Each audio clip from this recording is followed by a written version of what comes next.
tuning into Sci-Fi TV, the viewer's guide to genre television, special Arcane episode for Season 1, Episodes 1 through 3. Howdy, folks, and welcome to our first of a few Arcane special podcasts. I'm Brent Barrett. I'm Kevin Batchelder. And I'm Wendy Hembrock.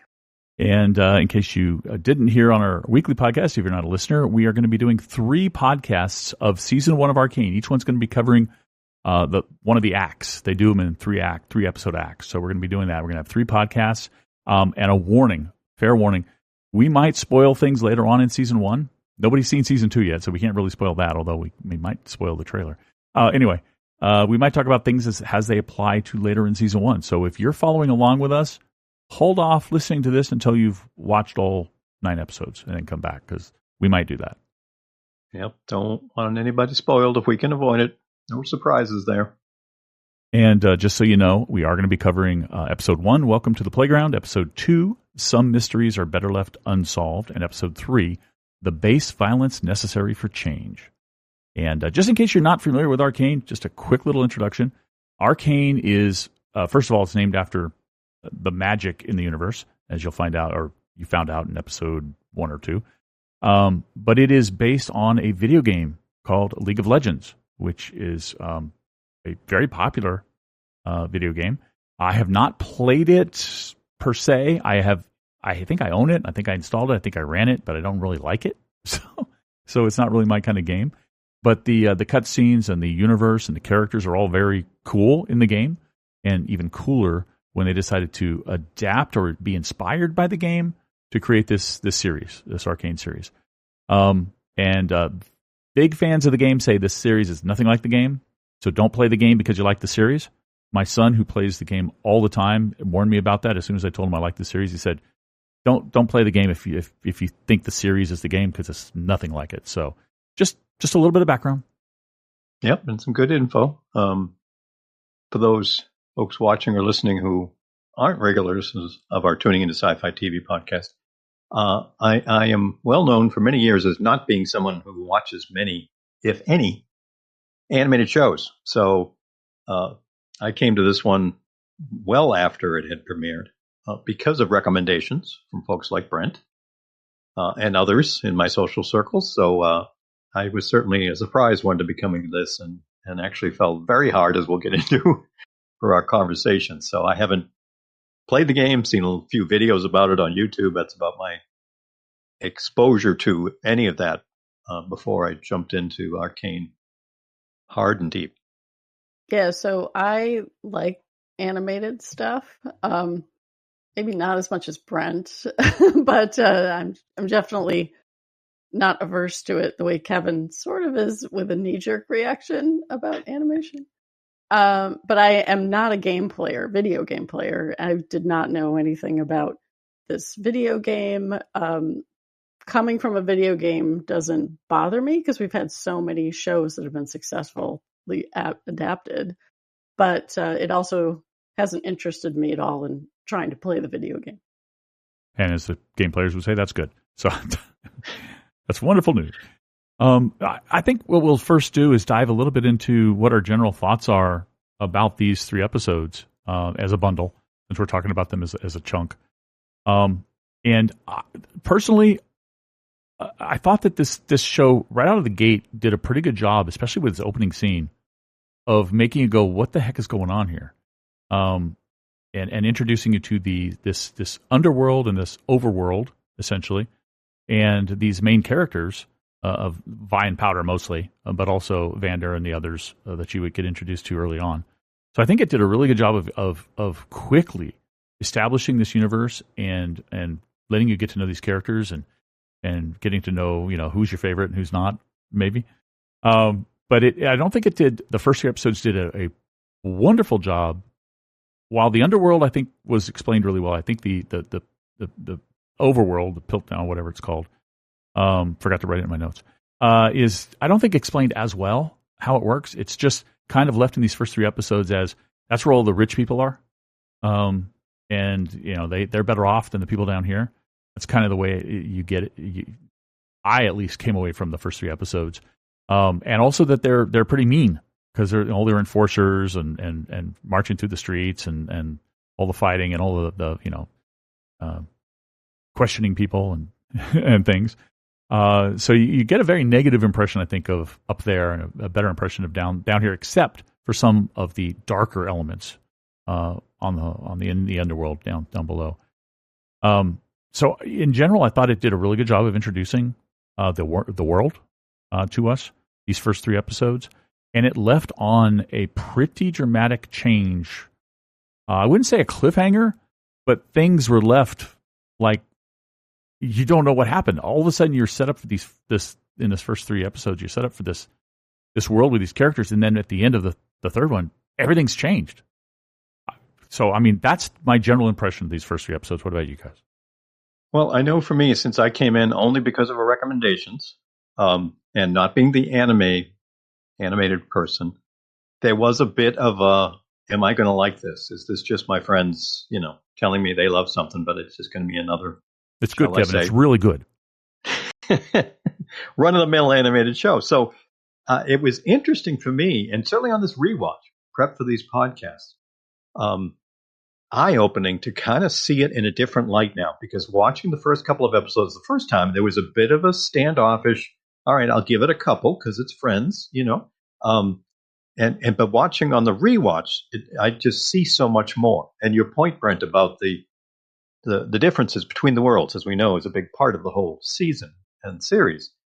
It's interesting that I feel much more, or can identify more, with the folks in the underground area. And that's probably part of what they wanted to have happen in terms of how much detail they gave on one side versus the other as things are going to play out. Certainly noticing that in the first 3 here, for me, in terms of wanting to know more about each of those folks, from Vi and the gang, Powder and Milo, Clagger, go down a list there. There's a lot more of them, I think, that you're learning about than you will on the other side here in this first set. And I'm also very much was just struck on my rewatch. You mentioned it in terms of the way it starts off the beginning of episode 1, that there's no dialogue in that whole scene there on the bridge. I mean, you're getting the sense of what's going on with the characters and why you're going to want to care just by what you see, which is another example, as everyone knows who's seen it, of how beautiful this is, the work done to create this world and the beauty in it. That certainly on a rewatch for me, I'm paying much more attention to a lot about what's going on in the background and the visuals of the buildings and other things. So that was definitely something that struck me as we were introducing, our gang and, the whole having to steal a bit to survive and what's involved and the dynamic of the folks in the little gang, as I called it in my notes, to who's doing what and how much, Powder is being pushed to the side by many folks.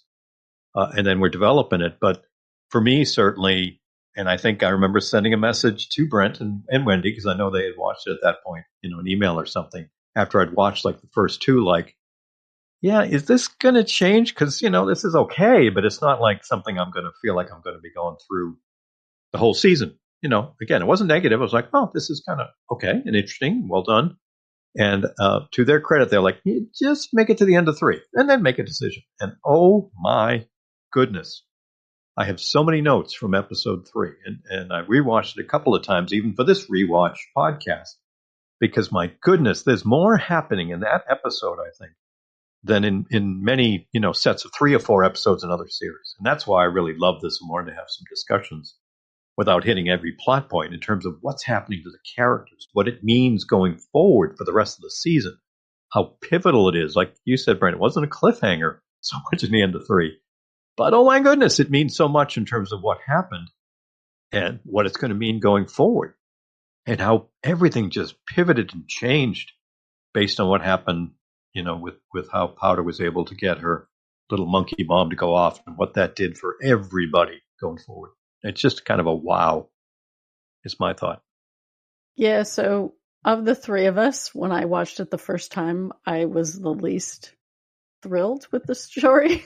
I liked it, but I was not Kevin, who, went deep into searching for additional information. And I definitely had more criticism of the show. So when I went into this rewatch, I was like, I don't know what's going to happen when I rewatch this. But the thing that definitely struck me was right from the beginning, it's, this is a bleak world, and we're in the middle of the bleakness.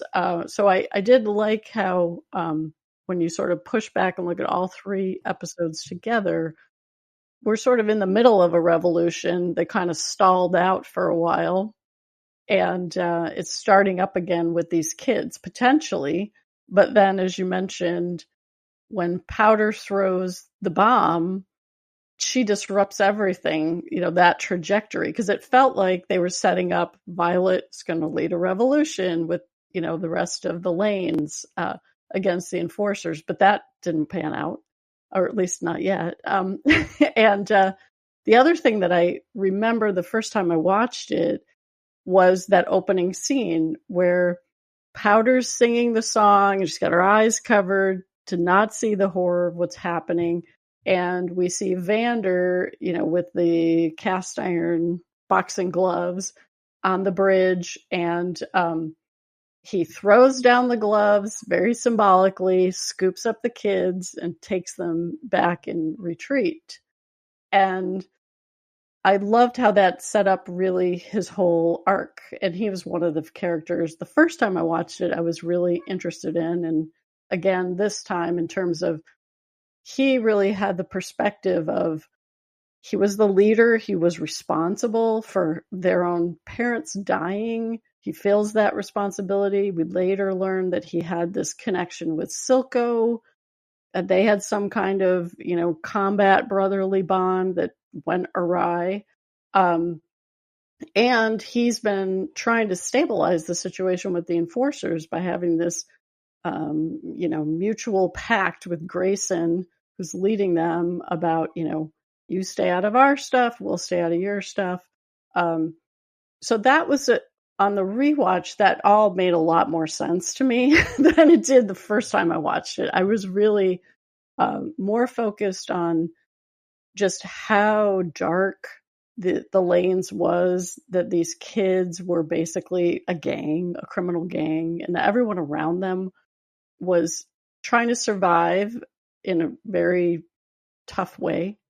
And then the one question I had coming out of the rewatch, it was very clear that the 2 worlds, Topside and the lanes were completely different.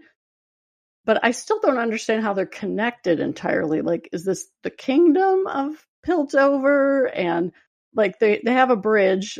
So I'm hoping that at some point we'll have a little more understanding about that than I recall from watching it the first time, because this time around I was like, why are we even having this? Why does the Piltover even need the lanes, right? Are they just a drag? Like, what's the resource that you need to keep these people and keep them, oppressed, basically? But for me, as a first chapter and setting up things, I talked a lot about plot, but from a character perspective, it also captures these 2 kids who are caught up in the middle of the war, traumatized by what's happened to them. That's probably why when we get into more details, talk about the characterization overall. But it's an interesting point of view, because for me, I was actually on this rewatch a lot more intrigued with a lot of the side characters than I was the very first time I watched it. The first time I was basically focused on Violet as sort of my main point of view character. And on the rewatch, I was a lot more interested in, Benzo and Silco, and even, I wrote his name down. I think his name was like Dardek or something like that. The guy who gets juiced and turned into the Hulk. Even I call him Bully. So. Yeah. Even I was more paying attention to, when's he going to come back into the story? And I think I totally missed on the first time the monsters in the river that are circling around Silco's lair. So there's actually a lot of world building that they did in these first 3 episodes that I saw a lot more on the rewatch. Yeah, and a lot more detail, I think, down low underground than there was up top. But I think we're going to get more of the up top as we go along in the series, from what I remember. So we'll get more of their background. But I did want to also point out some of the cool things right away that I noticed when I watched this the first time, and then was reminded when I watched this time. And one was Imagine Dragons. I love the soundtrack, and they have the intro song, the theme song to the entire show. So they do great. And of course, I believe later on in season 1 we see them in animated form performing, which is really cool. But I mean, being introduced to all sorts of characters. Echo, who's kind of, I don't know if he's actually the child of that pawn shop owner that you said you were paying attention to this time, or just he's just his guardian or whatever. But seeing him, and then later on, of course, his reaction when his essentially his father gets torn to shreds, and then going to vie for comfort and so forth was just very touching. So, just overall, just really love the introduction to these guys. Also caught me too on this rewatch now, kind of follow up what Wendy was saying, in that a little bit here of Jace and the magic, the hex tech, whatever we want to kind of see it there, and Mel kind of steering things. What we're going to see play out with the council and everything else reminded me, a long game. Setting some things up topside, if you will. So that was good for me to kind of go, oh yeah, that's right. That was getting established here, and having them just deal with the life they have down there. And the fact that everybody needs to be, very much like a big city, when you have your areas that are not anything like the top spots of town, and the community has to take care of itself. To a certain degree, it becomes even more important. We can see up on topside, Caitlin's mom, not wanting her to be anywhere near Jason, and this idea that you can decide what your kids are going to or not do. And when you're, on the other side of the world, all that matters is survival, and you've got to learn to do different things. Some may not be good things, just to be able to survive and get what you need. And then, so knowing what's going to play out with Silco going forward, you see right off the bat how harsh she is, and as you pointed out, Wendy, the what was at one point a brotherly relationship with Vander and he, and how that has gigantically switched, obviously, with what's going to happen in episode 3 when he's stabbing Vander, and deciding who's doing what. I mean, that's something that was definitely reinforced here. Is that idea of putting up with the divide that exists. Start off with what we saw on the bridge, but we get a lot more when you've got Silco talking to Vander. One of the quotes that stuck out to me is when he said to him, "You'll die for the cause, but you won't fight for it." And realizing the different perspectives that we're going to see play out a lot more in the next sets of episodes between characters and their decisions for how they approach trying to make things better. So it isn't that they all aren't trying to do something. It's that they're trying to do it in a way they see fit, and there are going to be other characters who just don't see that as the way to go. And sometimes it's like they've got a common enemy, but they don't want to align to try to get there. And as we see all throughout in season 1, we see definitely some of it big here in episode 3, but certainly what's going to happen in this world is very much this idea of, even when you have the best of intentions, it can go to total crap. And that impact that it has, right down to the absolute pain of watching what Powder is going to go through. And at her age that we see her here, when she realizes that as she kept repeating, all I wanted to do was help. And what she did basically killed a good part of her emotional found family and estranged her from her sister. And that's going to have, as we know, huge impacts going forward. I mean, that was just brutal to watch and rewatch. Yeah, and especially how they sequenced it, right? That's always the most painful, is right. They're so close, right? They've Yeah. The Clegger and Milo have just finally busted Vander out. The door's open, and Violet's fought everybody with those same cast iron boxing gloves, I call them. And they're gonna make it, right? But here comes Helpful Powder with her monkeys. The other thing I noticed on the rewatch, just because it's related to this, was even when she was crossing the bridge, she was having visions where people would have scratched out eyes and stuff across their face. So I was like, oh, this is the starting point of that trauma that's going to carry through. And when she was talking to Violet right before Violet leaves to go, she's going to turn herself in. She's got really loud, ragey music. It's not blasting like it is later, but it's in the background as she's sitting there making her bombs again, which was a nice thing to notice in terms of seed planting for things that are going to come. I just wanted to add, because Kevin, you made a great point about people recognizing the negative consequences of good intentions, because Heimdegger, or whatever, I think that's his name, the council lead, I call him like their Yoda.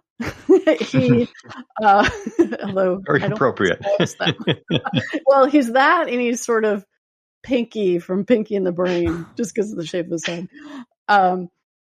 But he's the one who's saying, magic is dangerous. This is what led us to a huge problem in the past, which maybe we'll learn more about. And you have the aspirations of Victor as well as Jace. And Victor is the guy who came from the other side. He talks, and I forgot this, that he is the person who, he didn't get placed there. He wasn't plucked the way Jace was and put with a family that were his patrons. He scrapped his way all the way up to being the number 2 guy, and he's curious, which is often a problem with scientists. Where does the curiosity lead him?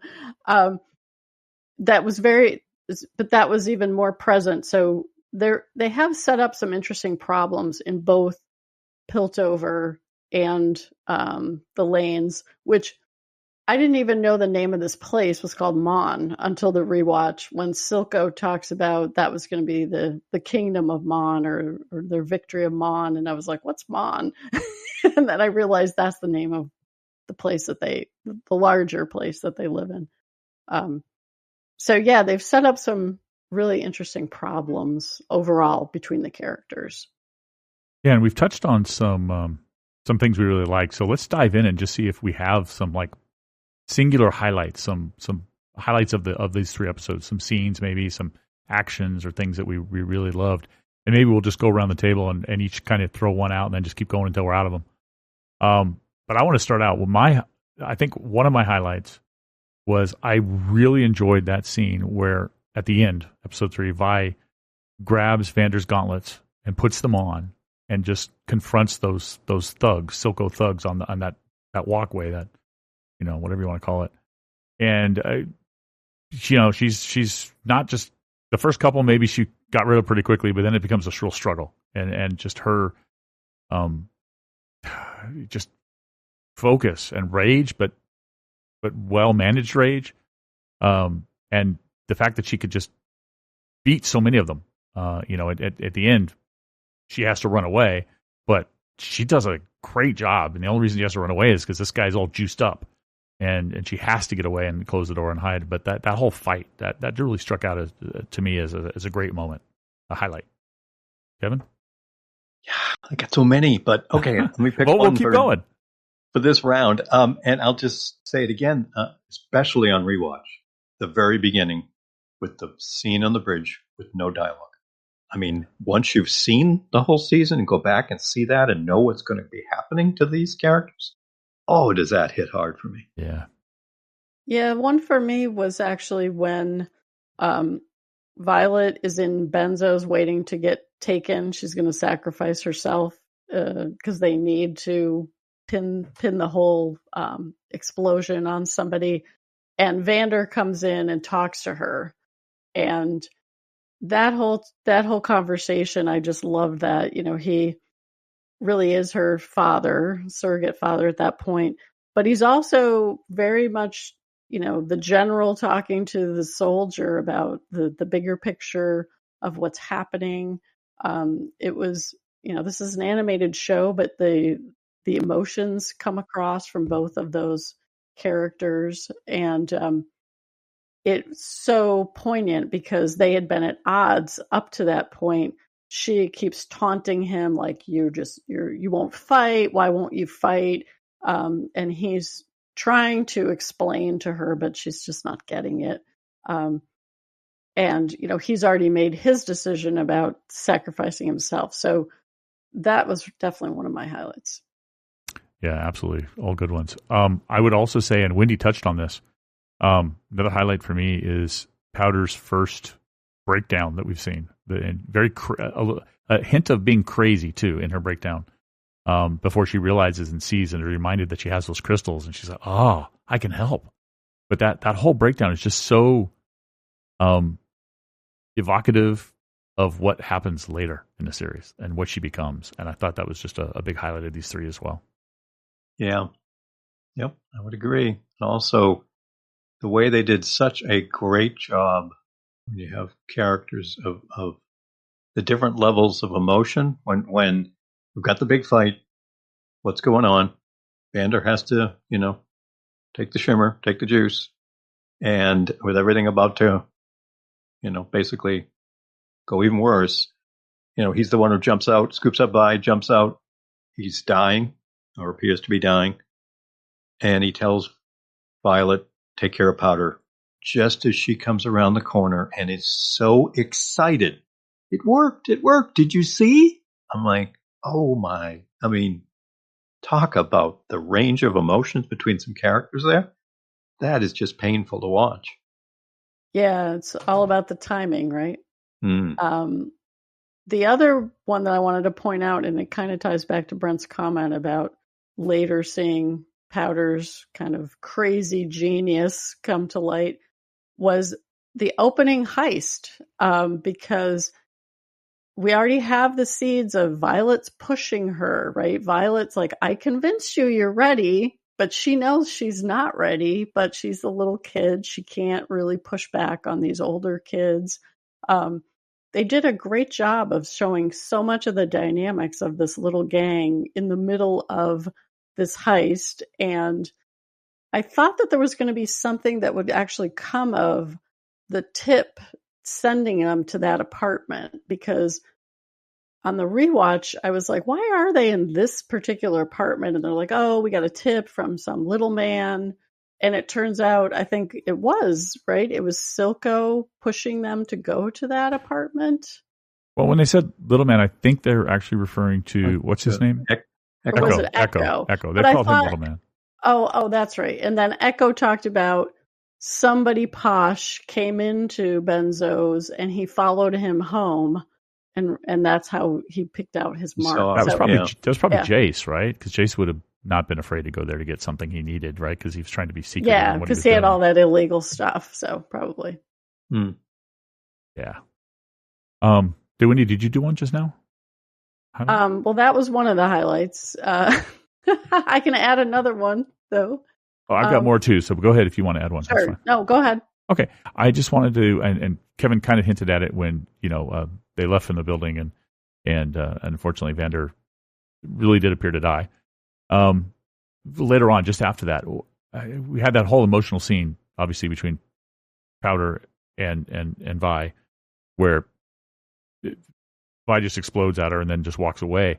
But what the highlight for me was when Vi comes to her senses and then sees Silco with Powder and wants to go save her and go back to her sister and save her sister. And instead, Marcus, the enforcer, the scumbag Judas enforcer, the one who got paid money to betray them, grabs her and takes her away because she, in her weakened state, I guess he could do that. Otherwise, I don't think he could have if she was still strong, but takes her away. But that's a highlight for me because that is such a turning point. because if she had been able to save Powder, Jinx may never have been, right? But this set up the existence of Jinx. We saw it right after that, where she, the Powder just basically falls into Silco's arms and says some great lines here. She's not my sister anymore. And then he says, "It's okay. We'll show them. We will show them all." Damn. Because that's all foundational to what will help to create Jinx for that reason. Because she will think she was abandoned by Vi for quite a while. And even when she gets a chance to talk to her later on in the series, it's too late.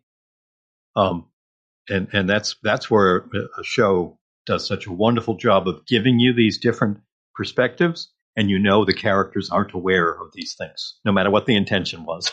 As far as they know, as far as at this point Powder knows, she's just been abandoned. Her sister is just abandoned. So, and we know as viewers, like, no, let her see. And it's going to be years before that gets to come back. And again, it's just something to really watch it play out again and realize.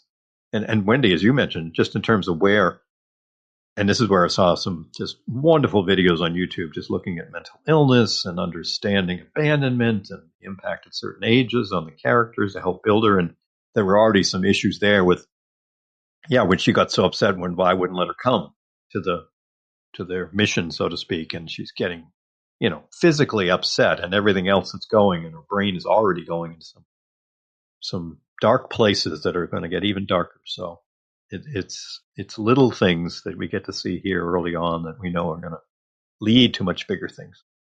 Yeah, and it was so interesting parallel between Silco when he's talking about his backstory, because he made similar kind of comments about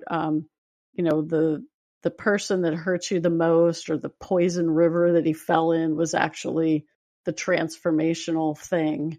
And his response to everything is personal, right? He wants vengeance against Vander. Even though he talks about wanting this kingdom, this separate entity, the reason he wants to bring this fight to them is to make Piltover respect them as a legitimate threat, so they'll stay away from them, leave them alone, basically. And Powder is always responding out of the interpersonal, right? It's everyone's view of her. She overhears people talking about her, and Powder, Vi is constantly trying to tell her, no, you're okay. She also says something similar to her as Silco did about, we'll show them all, we'll prove them wrong. So it was very interesting to me how she makes a choice very quickly. She just got abandoned. She just saw her father die. And it's like a switch was flipped, that she makes this next choice, which is also evocative of sort of how she swings from one thing to the next in the future. But I do blame Violet a little bit. I definitely judge Violet in terms of she's short-tempered. Yeah, and especially because the last thing Vander said was protect your sister. Yeah. Any more highlights? Yeah, but we could go on too long. We're only in the first 3 episodes. I have one low light. I want to point out one thing that I thought really bummed me out when I saw it, and that was the death of Grayson. Because I was really starting to like that character, the older enforcer, the one who had the deal with Vander. Yep. And of course, I love the voice actor, and I'm not even going to attempt to pronounce her name. Wendy might be able to pronounce her name, but she's great. But I was really bummed when she died. But for me too, it was interesting, and I agree. But that was certainly a great narrative piece to let us know ain't nobody safe. Because you're watching the show, you tend like, oh, this is going to be a main character. This is going to be great to see what plays out. Or not that losing Vander wasn't also, or the boys, so to speak. But but when we saw that, I was like, oh goodness, we are going to shake things up bad. That actually ties into one of my other highlights, which was the relationship between her Grayson and Vander, because they are kind of the two people keeping the pins in the grenades between what's happening. And so she kind of has to die also, because it's got to create this vacuum that bad actors are coming to fill. I didn't even see that symmetry. You're right. You're absolutely right. They were the two holding back the flood, and they both died. Yep. That's why everything went to crap. Or is going to in the coming episodes. Yeah, we're on the tipping point. Yeah, we are. And it's I did have one other low light, sure, if you don't have one, Kevin. It's actually about how the magic worked, because when I rewatched it and Victor and Jace are whipping up the machine and they stabilize it and then everything starts working, I was like, what am I actually seeing? I still don't really understand what I saw. They're a zero gravity around. Zone, yeah. Yeah, it's like they're floating around, but I was like, what am I actually seeing? Because that didn't look anything like the portal that the other guy opened that saved Jace and his mother. So I was sort of like, your magic explanation is a little bit shoddy, but maybe we'll get more. I think it was just because it was something extraordinary. It didn't have to be exactly what we saw before or as well controlled, but it was extraordinary that it made everything float. I mean, that's magic. So. Yeah, true. Yeah, and it's just the beginnings of it, because he's trying to... I mean, the good news is, though, of course, that one counselor came in. Mel, is that her name? Mel, yeah. Came in because she had given them, I give you one night or one day or whatever. And she came in just as, Hummerdinger was thinking about... he's like, well, yeah, but it's he was kind of dancing with, this is impressive, but it's dangerous. She came in and said, I think it's great. Let's talk about it. Yeah, let's talk to everybody about this. Yeah, let's have a new era of magic. And that's when he says, no, it's hex tech. Of course. Technology, yeah. All right, well, I think one thing I want to ask you guys is, and maybe we'll ask this every time in these 3 episode chunks, characters. Do you have a favorite or favorites just from watching the first 3? Who were your favorite or favorites? I am really, I can't say who my favorite of the series is, because she's not really exhibited her favoriteness yet, if that makes any sense. So I'll save that for later. But I think in this one, I think you're right. I think I might agree with some of the things Wendy was saying, that Vander, just for the role he was playing in not only being the fatherly figure for them, but keeping the peace, was probably my favorite character in the first 3, and I was really bummed to see him go. But I also mentioned Grace, and I really loved her. But if I had to pick one, it's probably going to be Vander. Yeah, at this point, folks who have heard me talk on panels, podcasts, and so forth know much. I love sister relationships. Shows like Lost Girl and Unknown Earp and others. So I very much attached to Vi and Powder here. Empathizing with the older sister, who's still pretty young, as we talked about, sometimes snapping and not having the best long range thinking before doing some things, but having great intentions. And then the younger sister, and so I think maybe for me at this point, it might be Violet, it might be Vi, because she also, even with the problems she caused herself a little bit, especially towards the very end, she's still constantly supporting her younger sister. Telling her things like what makes you different, makes you strong, trying to let her know that she'll kind of grow into things, the encouragement that someone needs at that age. And I really appreciated that relationship. It goes horribly long at the very end of episode 3, but, you can tell that she really wanted it, which is going to lead to a lot of great discussions later on in the season in terms of how disappointed she's going to be with what happened when she wasn't around to help. Yeah, for me, the first time I watched it, it was Vander, and in this rewatch, it was kind of Vander plus the girls. But as I was listening to Kevin, I was actually reminded of the speech that Vander gives Vi about, you're the leader, you can get them to do things, so you need to make sure that you're watching out for them.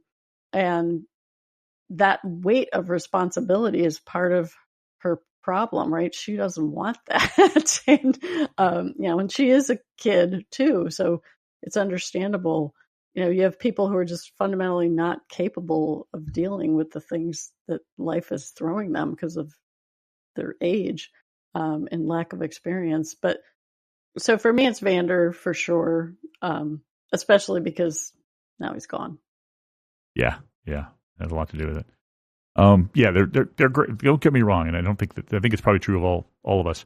There's a lot of great characters in this show, but we were trying to identify in these first three what really stuck out for us. But and in general, I think we could just talk a little bit more about the show if we want to. But these 3 episodes, one thing I was excited because I know what's coming later to see the introduction of Caitlin. Because spoilers, she's my favorite character of the whole series. But to see her introduced, but she didn't do much. She just kind of played as a counterpart to Jace, right? In the beginning was with him when the apartment exploded, and then later on, since she's the daughter of the patron family, her mother telling her, stay away, telling him stay away from my daughter, sort of thing.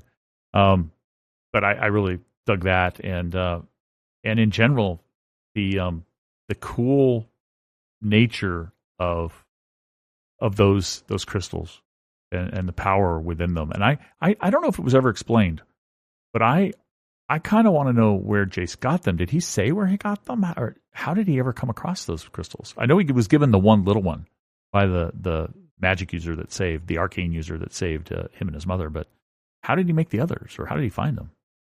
I'm not sure of that myself. I don't think they explain that, but they have to be fairly common because Victor was like, we're doing this just with these crystals. Like, he didn't seem to think they were something exotic or amazing. So I'm guessing they're around. Okay. Interesting. Now, something to have to kind of pay attention to see if it's there in some way. Yeah. Any other thoughts, Kevin? Or Wendy? Yeah, the only other thing for me, certainly that based on our conversations that, I've really noticed on the rewatch side of it, because by the end, again, we spoil anything, folks, in season 1, the relationship between Silco and Jinx, the fatherly position he appears to be in and some of the stuff there. Seeing him in these first 3 episodes, what a bad guy. I mean, he is just, coming up with new drugs. He's the drug dealer. He's the kingpin. He's willing to kill anybody, sacrifice anybody towards his vision. At the end, he had a knife out. He was going to kill Powder. Yeah, he's exactly. like, there's the last daughter of my enemy. I'm going to kill her. Yes, that was my other thing to lead to, which was, until she totally just fell into his arms crying, he was going to offer. and then knowing where this is going to kind of go, it's just so fascinating to see that. And again, just some amazing videos on YouTube, looking at the whole show, or even the reactors as we go through. Some great stuff there, like there are for many shows. But in terms of talking about that idea, and there's so many people who would go on these little diatribes about, the Silco father relationship and how flawed that is, and you shouldn't even consider that as a way to support. And I'm like, I get it. But seeing some of the foundational stuff here, it's like, oh yeah, man, that is just, don't want to be anywhere near him, and he's going to play such a key role. Yeah, well, as someone who loved The Sopranos and Breaking Bad, I definitely understand flawed father relationships. There you go. He lines up well with those. Yeah, but actually, Silco was one of the characters that on the rewatch I realized was much better developed than I thought when I first watched it. I was like, oh, he's just kind of the totally evil guy. Yeah, the bad guy. But he actually does talk about a couple different times when he's right before he gives his test monkey the big dose, and then when he's talking to Vander, he has reasons. They make sense. It's not just the personal attack of him, but when he talks about, we were gonna have this revolution, and the way that you win is to do the most worst thing to your enemy that you could possibly imagine. And so he's got that strategy mind that means you are going to be doing ruthless, unthinkable things for that the average person would find unthinkable. And it was really interesting because he pulls that knife out. That's the knife he killed Vander with. It was also the knife that Vander stabbed him with. So, that weapon's been around. And he definitely was surprised. And the people around him, the reaction of the people around him when he raises his hand and they're expecting it to be the death blow. And instead he, embraces her. Yeah, that's it. And you start to think about whether that's him using his twisted mind to go, I can use this to hurt them even more, or if it's some way a redemption path he sees for himself. Does he have emotions? Oh, no. In that moment, I assumed it was a play to get Violet, right? To have leverage over Violet. Or to the ultimate, getting back at Vander. Yeah. I can convert your precious little daughter to be my daughter and my, right-hand person. And that's going to lead to an awesome scene, much later in terms of him. The finale referring to the idea of to the daughter side of it. So it's great stuff. Great stuff. One last thing. Right. Oh, go ahead. I was just going to say the way Silco is portrayed here. One thought that occurred to me as I was finishing up the third episode rewatch was, no wonder Vander tried to kill him. If he was this kind of guy all along. Yeah. But he probably knew that his intentions were for the sake of the Lanes good, but man, is he doing it the wrong way in his mind, Vander's mind. Yeah, I could see how they were partners, and then he realizes, like, oh, that's a bridge too far. But what I was going to add, the last thing I was going to add, which is not related to Silco, was the opening credits. When I rewatched the opening credits, it was like, wow, you just told me the whole chessboard right here. Ooh. I don't think I studied them visually that much. You're talking about visually, right? Yeah, there's a great visual image where it shows Vander with the two girls, and then rising above it is Silco. At the very end, it's the two of them fighting. The other piece that I noticed a lot on the rewatch was just the use of the pink and blue colors in different places. The powder colors, yeah. Excellent. And we haven't yet gotten to Jinx, played by next episode. Played by an actor that we love from the Fallout series, Miss Purnell. But Vi being played by Haley Steinfeld, is that her name? Who from Hawkeye, the new Hawkeye. So there's a lot of great. There are a lot of great voice actors in here, which is really cool. Mm-hmm. All right, Yuri Lowenthal, and also Jace is played by the actor who was in True Blood. I'm forgetting his name. Kevin Alejandro. Yeah. Yeah, and also in Lucifer. Yes. Very cool. All right. Well, do you guys have anything else to add, or are we done for this first episode? Just for podcast, I should say. I'm done. I am just excited now to move on to the beginnings of Jinx. Yeah. Next batch. Wendy, you good to go? I am done. All right. Well, then I want to thank all of you for watching and listening, because we are also uploading this to YouTube. Thanks for being here, and thank you, Kevin and Wendy, for showing up, and I'll see you next time. Yeah, catch you all next time. Take care, everyone. We'll see you soon. If you'd like to contact us here at Tuning Into Sci-Fi TV, we offer a wide variety of feedback options, including email at feedback@tuningintoscifitv.com, our voicemail at 706-927-8478, on Skype voicemail at Tuning Into Sci-Fi TV, or you can visit our website at tuningintoscifitv.com to find the link to our forums or to use the SpeakPipe widget to leave us a voice message. You can also find us on Twitter at twitter.com/tuningintosci-fi or on Facebook at facebook.com/tuningintosci-fi-tv.